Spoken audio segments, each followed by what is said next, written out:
Hello everyone, welcome back to our new playlist of this channel, which name is Power BI with SQL.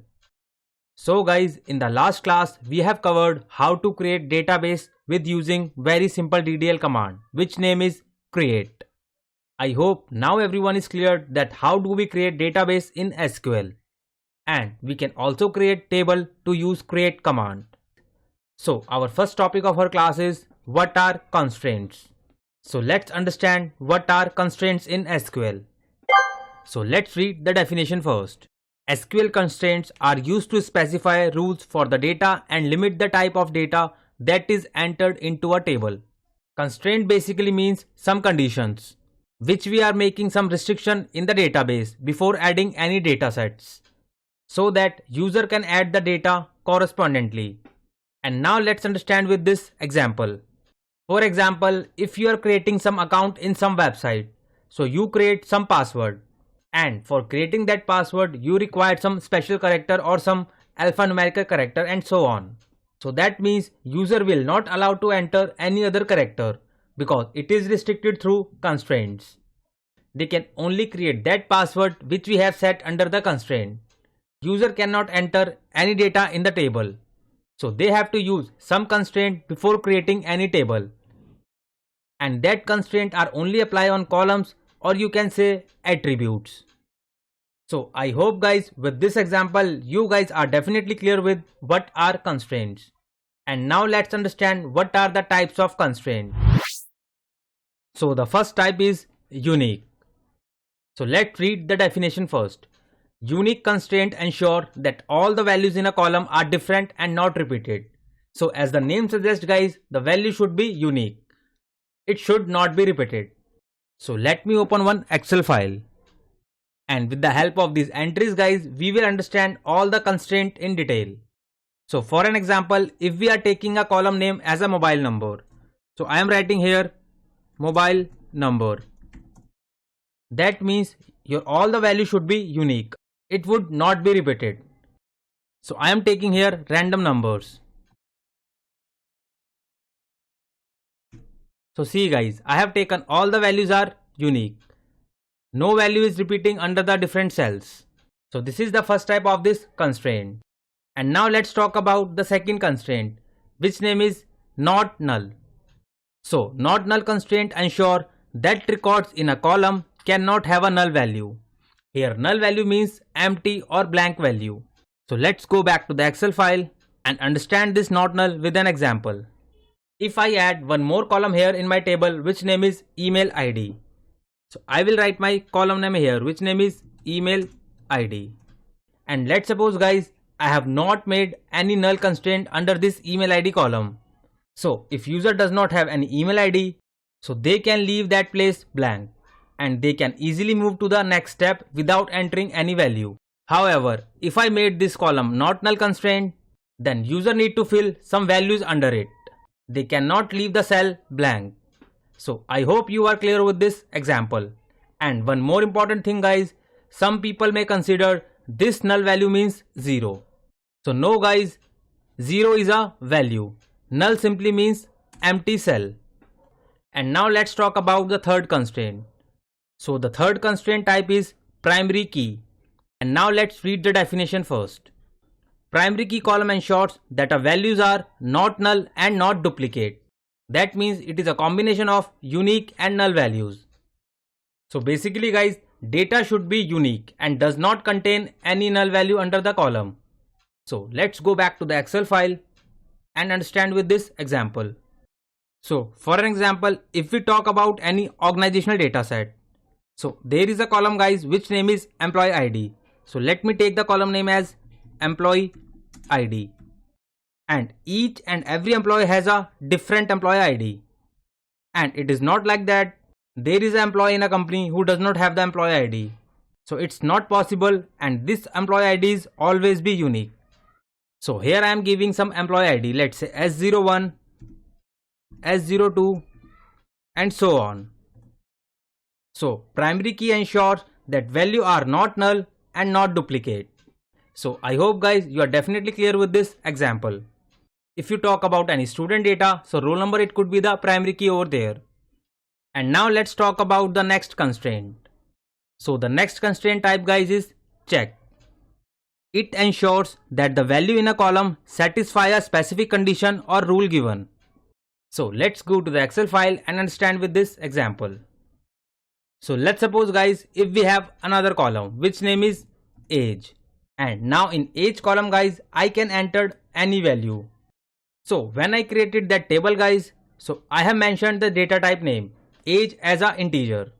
Here integer means the whole number. Don't get confused guys, I will also understand you the concept of data types, and that is the next concept of this class. So for now only guys, I have taken age column name and entered age data type is an integer. And let's suppose if I entered any value here, let's say -26. So guys, it is possible that age value could be -26? No. So what we can do guys to avoid such mistakes from user end, we can add check constraint over there. Let's say the age is greater than 16. So whenever user enter any value which is less than 16, it will throw an error. So I hope guys with this example you guys can clear with this check constraint. So the next constraint is foreign key. So foreign key is a concept of referential integrity. That means there should be some relation in both the tables. And foreign key is an attribute guys or a set of attribute that reference to the primary key or same table or another table. So for an example, if we have two tables, then one table, it is taking reference from another table. So that reference should be proper. So this foreign key guys is a different concept. And now let's talk about the next constraint, which is default constraint. So firstly let's understand the definition. So it will set a default value in a record if no value is entered in a cell. So let's go to the Excel file to understand this default constraint.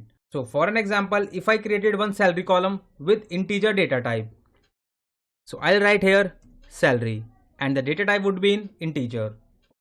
And I have set one default value, let's say 20,000.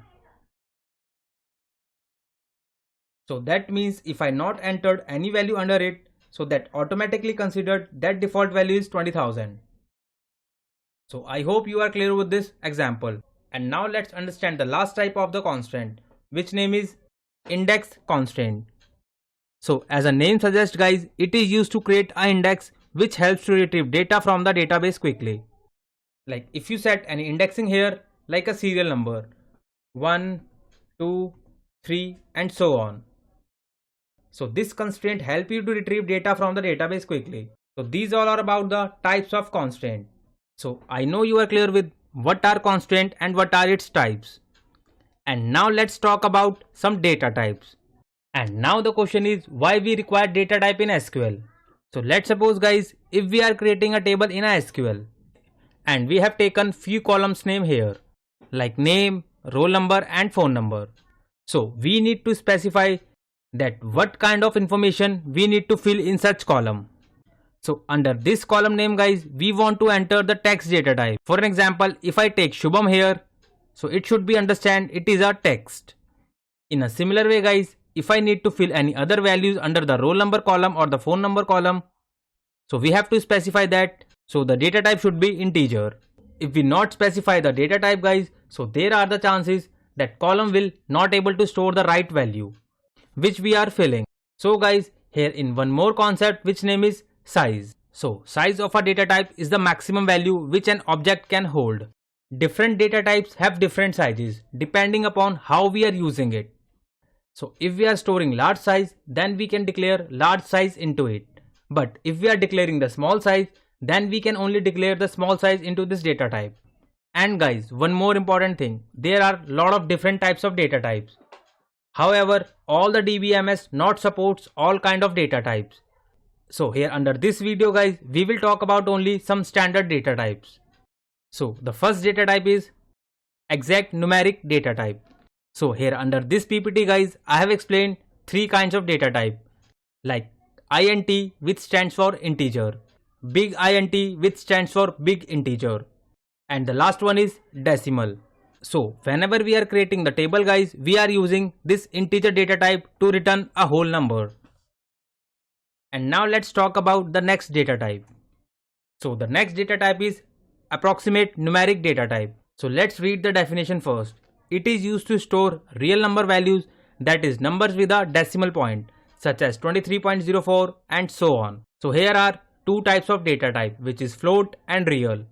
So if you want to store your real number values, then you guys can use this float or real data type to avoid such decimals. Now let's talk about one more data type, which is date and time. So user can store date and time related data. So here we have date, time and date and time. So under date guys, you can store only in date format like DD, MM, YY. But if you specify the time data type, user can use to store time in hour, minute and second. So if you specify date time data type, then user can store both the date and time. I know guys, it is little bit confusing, but I'll make sure guys, whenever we are creating a table, you guys can easily relate these data types with constraints. And now let's talk about the last data type, which is string data type. So under string data type, there are two types of data type, which is character and variable character. So here under in SQL guys, we write character as char and variable character we will write the short form, which is var char. And there is a one difference guys between these two data types. So character data type is fixed, which we can clearly see it here, and we cannot change it. But variable character guys, we can change it. It is a variable. So I have covered only these data type here under this video. And here you guys can see some more data types. We have binary data type as well. We have some miscellaneous data type like XML, JSON. So if you guys want to learn more about the data types, so you guys can refer one great website, which name is W3 School. So let's go to this website. So here is the link guys, which is w3schools.com. And now you guys can see we have multiple types of data type. If you talk about only string data types, so we have character, variable character, binary, variable binary and so on. In a similar way, if you talk about the numeric data type, so we have different kinds of data type like bit, tiny bit, bool, boolean, small integer, medium integer and so on. So if you guys want to go in detail, so you guys can refer this W3 website. So I hope you are clear with all the topics of SSMS, which we have covered in today's class. So in the next class, we will learn how we can create a table with using these constraints and data types. And we will also learn that how we can import Excel table in SSMS, so that you don't need to create a table again and again to practice these SQL queries. So stay connected with us to learn more about SQL. And if anyone wants to learn Power BI from scratch, so you guys can follow this free YouTube channel, which name is Power BI Full Course by Shubham. And here under this 50 tutorials guys, I have explained each and every concept in detail. And if you click here on this playlist button guys, so here we can see we have different kind of playlist. So with the help of this DAX expression playlist guys, you guys can learn DAX function in detail, where I have tried to cover each and every DAX functions in detail. And with the help of this update playlist guys, you will get to see the latest update about Power BI. And with the help of this visualization playlist guys, I am also trying to cover all the visualization in detail along with some custom visuals. And with this playlist guys, which name is Power BI with SQL. So here we are learning SQL in detail. So you guys can also start your SQL journey with this playlist, because all videos are latest. And for the job seekers guys, we have this free Telegram group where I'm keep posting latest Power BI jobs opening. So you don't need to pay anything for anyone for jobs and trainings. But if someone still needed paid training guys, so we also providing paid training sessions. And from day one class guys, we prepare candidates for interview rounds. So for paid training and support, you guys can connect me on LinkedIn or Telegram channel. Both the links are given under the description box. You guys can follow me there. Thank you so much guys for your more love and support. Keep learning and keep growing. Thank you so much.